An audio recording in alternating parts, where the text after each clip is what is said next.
Hello అందరికీ. Nifty 50లో మనం ఏదైతే ప్లాన్ చేసుకున్నామో ఈ రోజుది అండ్ నిన్న మనం ఏదైతే అనుకున్నామో అలా జరిగిందా లేదా అనేది ఒకసారి డిస్కస్ చేసుకుందాం. ఓకే, నిఫ్టీ 50లో ఇందులో మనం ప్లాన్ చేసుకునేది ఏంటంటే మార్కెట్ ఈరోజు నిన్న క్లోజింగ్ ఇక్కడ అయిన తర్వాత మార్కెట్ లోవర్ టైం ఫ్రేమ్ 1 మినిట్లో చేంజ్ ఆఫ్ రేట్ అయింది. సో మ్యాక్స్ 15 మినిట్స్లో మనకి ఇక్కడ ఒక ఆర్డర్ ఫ్లో ఉండేది. అంటే స్ట్రక్చర్ని లోవర్ టైం ఫ్రేమ్ నుంచి కొద్దిగా హైయర్ టైం ఫ్రేమ్లో అలైన్ చేయడానికి చూపుతున్నాను.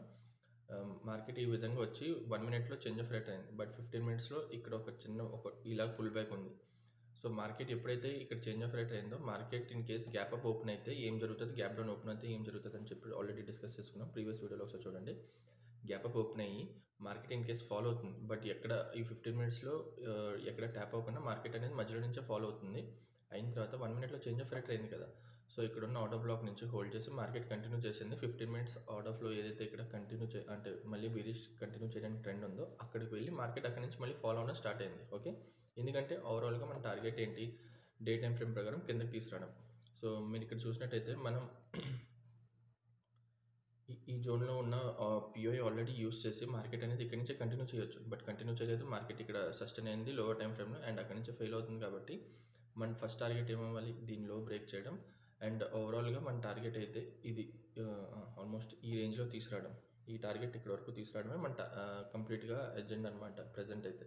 సో ప్రజెంట్ ఫస్ట్ టార్గెట్ ఏదైతే ఉందో దాని లో బ్రేక్ చేయడం, అది అయిందా లేదా అనేది ఒకసారి చూసుకుందాం. ఓకే, మనం వీక్లీ అండ్ డైలీ టార్గెట్ ప్రకారం ఇది మన ఫస్ట్ టార్గెట్. సో ఈ టార్గెట్ని కానీ మనం రీచ్ అయిపోయి అనుకోండి, ఆ తర్వాత మనం సెకండ్ టార్గెట్ ఈ లో కింద పెట్టుకోవచ్చు 14th Febలో. సో మనం ఆల్మోస్ట్ టార్గెట్ రీచ్ అవడానికి దగ్గరలో ఉన్నాం. సో ఇది మనం లోవర్ టైం ఫ్రేమ్లో కూడా ఒకసారి డిస్కస్ చేసుకుందాం. 15 మినిట్స్లో యా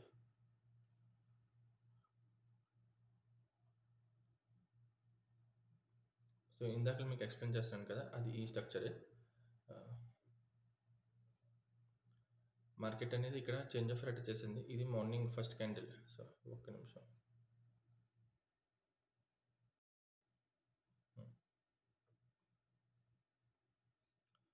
మార్కెట్ ఇక్కడ క్లోజ్ అయింది నిన్న. మార్కెట్ ఓపెనింగ్ అవ్వడం డైరెక్ట్గా ఇక్కడ ఓపెన్ అయింది. మన లాస్ట్ ఆర్డర్ ఫ్లో ఏంది, ఇది కదా, ఇది last order flow. So market ఎక్కడ ట్యాప్ అవ్వకుండా మార్కెట్ ఫాలో అవుతుంది. So change of rate lower time ఫ్రేమ్లో అవడం వల్ల ఇక్కడ ఆర్డర్ బ్లాక్ హోల్డ్ చేసి మార్కెట్ కంటిన్యూ చేసింది. ఆర్డర్ ఫ్లోకి ట్యాప్ అయింది 15 మినిట్స్లో. అక్కడి నుంచి మార్కెట్ కంటిన్యూ చేసింది. సో టార్గెట్ ఏమవ్వాలి, ఈ లో బ్రేక్ చేయడం. బట్ ఇది మనం 1 hour నుంచి 1 hourలో ఉన్న పిఓఐ ఇది. సో దాన్ని ఫస్ట్ ఎక్స్పెక్ట్ చేసింది. ఇది 15 మినిట్స్లో పిఓఐ చేసింది. ఓకే, సో ఈ 15 మినిట్స్ పిఓఐ మనకి కూడా స్ట్రాంగ్ అనమాట. ఈ టైం ఫ్రేమ్ ప్రకారం మళ్ళీ లిక్విడిటీ సరిపోలేదు. సో మార్కెట్ ఇక్కడ నుంచి మళ్ళీ హోల్డ్ చేసి మార్కెట్ కంటిన్యూ చేసింది. Already fair value gap use అయిపోయింది కాబట్టి మనం ఇప్పుడు లాస్ట్ ఆర్డర్ బ్లాక్ ఏదైతే ఉందో ఇది కంప్లీట్గా ఈ zone. First fair value gap ఇది. ఓకే, ఫెయిర్ వాల్యూ గ్యాప్ ఒక్క నిమిషం మీకు ఫెయిర్ వాల్యూ గ్యాప్ చూపిస్తాను. ఇది ఇక్కడ నుంచి ఇక్కడ వరకు ఫస్ట్ ఫెయిర్ వాల్యూ గ్యాప్, అది హోల్డ్ చేసి మార్కెట్ కంటిన్యూ చేయడానికి కిందకు వచ్చింది. And lower time frame change of rate ఏదైతే చేసిందో ఆ పిఓఐ నుంచి మార్కెట్ కంటిన్యూ చేసింది. So fair value gap use అయిపోయింది. So fair value gap use అయిపోయిన తర్వాత మనకి లిక్విడిటీ ఎక్కడ ఉంటుంది, ఈ హై పాయింట్లో ఉంటుంది. అండ్ మనకి ఫస్ట్ ఒక ఆర్డర్ బ్లాక్ కూడా ఉంది ఇక్కడ. లాస్ట్ సప్లై జోన్ ఏదైతే ఉందో ఆ సప్లై జోన్ ఫెయిల్ అవ్వాలి. సో మార్కెట్ కిందకి వచ్చింది, అదే హోల్డ్ చేసి కింద పంపించింది. మళ్ళీ మార్కెట్కి పైకి వెళ్తున్నప్పుడు ఈ ఆర్డర్ ఫ్లో ఇంకా కంటిన్యూ, అంటే ఈ ఆర్డర్ బ్లాక్ ఏదైతే సప్లై జోన్ ఉందో అది ఇంకా ఫెయిల్ అవ్వలేదు. ఓకే, ఇంకా అంటే ఎప్పుడైతే దీని హై బ్రేక్ అవుతుందో అప్పుడు మనకు ఫెయిల్ అవుతున్నట్టు. బట్ ఇప్పటికొచ్చి అది ఫెయిల్ అవ్వలేదు. సో మార్కెట్లో లిక్విడిటీ ఎక్కడ ఉంటుంది, మార్కెట్లో ఇప్పుడు కూడా లిక్విడిటీ దీని మీదే ఉంటుంది. బట్ దానికంటే ముందు ఈ ఆర్డర్ బ్లాక్లోనే మార్కెట్ లిక్విడిటీ స్వీప్ చేస్తుంది. సో ఇక్కడ లిక్విడిటీ స్వీప్ చేసింది. లిక్విడిటీ స్వీప్ చేసిన తర్వాత మార్కెట్లో ఇంకా కంటిన్యూ చేయడానికి టార్గెట్ ఎక్కడ ఉంది, కిందన. ఎందుకంటే మన ఓవరాల్ టార్గెట్ ఏంటి, కింద తీసుకెళ్ళడం. సో మార్కెట్లో మన ఫస్ట్ టార్గెట్ ఈరోజు డే లో ఏదైతే ఉందో దాన్ని బ్రేక్ చేయడం. అది డే లో బ్రేక్ చేసింది. ఇది డే లో బ్రేక్ అది చేసింది. అండ్ ఓవరాల్గా మనం day time frame and weekly ప్రకారం టార్గెట్ దగ్గరలో ఉంది. సో ఈరోజు ఎన్ని ట్రేడ్స్ తీసుకున్నాను అనేది ఒకసారి లోవర్ టైం ఫ్రేమ్ వెళ్ళి చూపిస్తాను.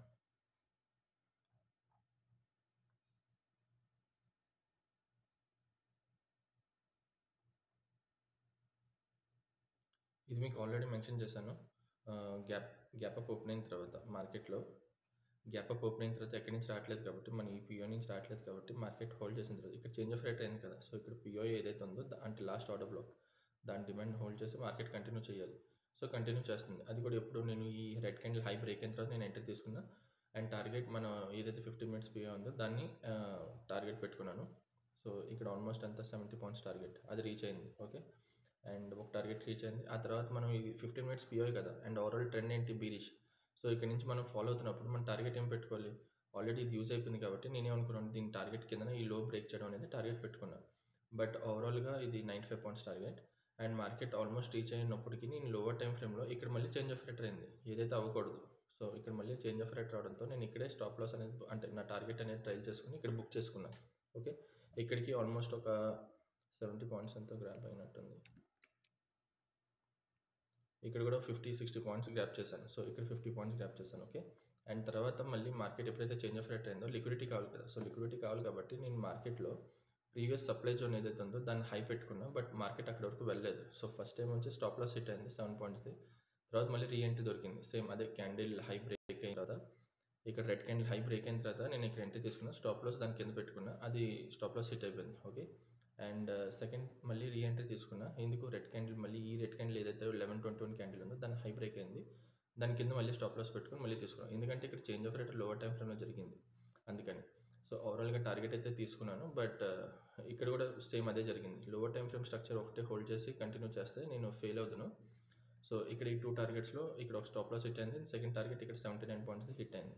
అండ్ ఓవరాల్గా మళ్ళీ ఇక్కడ లాస్ట్లో ఒక చిన్న స్కాల్ప్ అంటే రీఎంట్రీ ప్లాన్ చేశాను, ఎందుకంటే ఇక్కడ ఇంకా జోన్ మిటిగేట్ అవ్వలేదు. సో దానికోసం అని చెప్పి ఇక్కడ ఆల్మోస్ట్ చిన్న స్టాప్, అంటే చిన్న టార్గెట్ రీచ్ అవుతూ అక్కడ రివర్సల్ అయింది. అండ్ మార్కెట్లో మనకు ఆల్రెడీ తెలుసు కదా, మనం దేనికోసం 15 మినిట్స్లో ఇదే మన జోన్లో 15 మినిట్స్లో లిక్విడిటీ స్వీప్ అవుతుంది కంటిన్యూస్గా.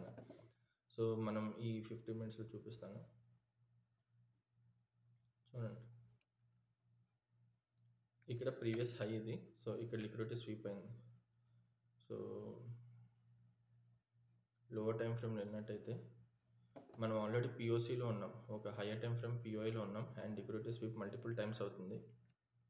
సో ఇది లిక్విడిటీ స్వీప్ అయిన తర్వాత మార్కెట్ మళ్ళీ కంటిన్యూ చేసి ఆర్డర్ ఫ్లో ఎప్పుడైతే చేంజ్ చేసిందో, అంటే ఇక్కడ చేంజ్ ఆఫ్ రేట్ అయిన తర్వాత ఇక్కడ ఫేర్ వాల్యూ గ్యాప్ ఉంది కదా, సో అక్కడికి వచ్చిన తర్వాత నేను ఇక్కడ ఎంట్రీ తీసుకున్నా, గ్రీన్ క్యాండిల్ లో ఎప్పుడైతే బ్రేక్ అయిందో, అండ్ స్టాప్ లాస్ దీని మీద పెట్టుకున్నా, ఎందుకంటే పైన ఇంకా అన్మిటిగేటెడ్ జోన్ చాలా ఉంది, అది తర్వాత విషయం.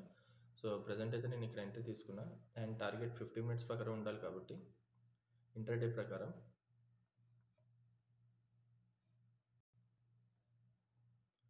సో టార్గెట్ ఏమవ్వాలి, వీక్లీది అండ్ డైలీది టార్గెట్ అయితే ఇది కంప్లీట్ చేయడం, ఇది 140 పాయింట్స్కి ఏదైతే ఉందో అది టార్గెట్ కంప్లీట్ చేయడం, అది overall target. But first target ఏంటి, మనం ఈరోజు నిన్నటి లో అండ్ ఈరోజు లో బ్రేక్ చేయడం. సో మన ఫస్ట్ టార్గెట్ రీచ్ అయిపోయింది, అండ్ ఓవరాల్ టార్గెట్ దగ్గరికి వచ్చాం. అండ్ చూద్దాం, ఈరోజు టార్గెట్ హిట్ అయిపోతే ఓకే, ఇంకా 20 మినిట్స్ ఉంది, లేదనుకుంటే రేపు మళ్ళీ కంటిన్యూ చేయడానికి ఇది ఒక జోన్. ఆల్రెడీ రేపు మళ్ళీ గ్యాప్ డౌన్ ఓపెన్ అయ్యి మార్కెట్ అనేది మన టార్గెట్ ఇచ్చేస్తుంది అని చెప్పి అనుకుంటున్నాను.